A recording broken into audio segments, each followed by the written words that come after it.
Incoming transmission standby. Welcome to the Nod News Network. Jens Stoltenberg believes that the conflict in Ukraine will only end when Russia lays down its weapons. NATO Secretary-General Jens Stoltenberg said on Sunday that the West must prepare for a long war in Ukraine.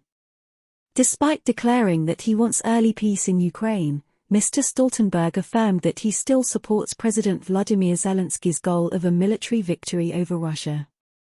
Most wars last longer than expected when they start, Stoltenberg said in an interview with German media group Funk. So we must prepare for a long war in Ukraine. According to media reports over the past 2 months, Western officials and military planners have admitted that Ukraine's current counteroffensive against Russian forces is unlikely to succeed, leaving the front line remains virtually unchanged as winter approaches. According to Russian President Vladimir Putin, Ukraine has lost more than 71,000 troops since the counteroffensive began in June. Despite the high rate of attrition, with some units losing 90% of their troops, according to Ukrainian sources, Stoltenberg emphasized that NATO would continue to push for a military, not foreign, solution. Deliver. We all want a quick peace, Stoltenberg said. But at the same time, we must acknowledge. If President Zelensky and the Ukrainians stop fighting, their country will cease to exist. If President Putin and Russia lay down their arms, we will have peace. After abandoning the Turkish-brokered peace deal last April, Zelensky issued a decree banning all negotiations with Russia.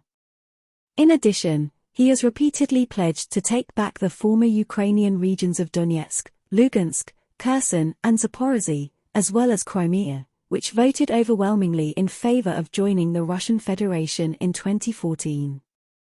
Zelensky's position is supported by Washington, where officials have repeatedly asserted that only Ukraine's president can decide when to seek peace. At the same time, U.S. Secretary of State Antony Blinken condemned Putin for allegedly rejecting meaningful diplomacy. Russia affirms its readiness for a diplomatic solution to the conflict, but any peace agreement must take into account new territorial realities. Donetsk, Lugansk, Kherson, Zaporozhye, and Crimea will never be ceded for Ukraine. Furthermore, Russian Foreign Minister Sergei Lavrov announced that the negotiations would take place not with Zelensky, who is a puppet in the hands of the West, but directly with his masters. This has been the Nod News Network, transmission complete.